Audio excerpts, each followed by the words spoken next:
Ya Allah, bismillah. Allah'ın peygamberimize selam olsun. Bugün ağamın evindeyiz. İmam Hüseyin ağamın otaqlarını diyor. İmam Hüseyin ağamın otaqlarını gördük. Otaqları, namaz otaqları, ders otaqları, hamısı ağam. Ağamın kusurlandığı yer gördük. Gösterdiği zavarlarımıza. Bu kuyudan suyu götürüp orada kusurlayıblar. Namaz otağı ağamın, İmam Hüseyin ağamın. Keçin. Bak bu otaqlarıdır.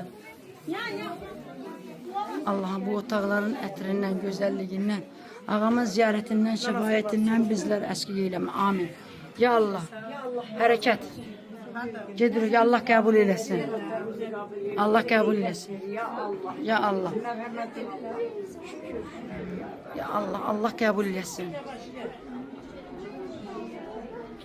Esselamu Aleyküm değerli izleyicilerimiz. Bak ağamın bugün evinde bu güzel müqəddəs mekanı ziyaret edirik. Allah imanımıza, ibadetimize bereket versin. Amin.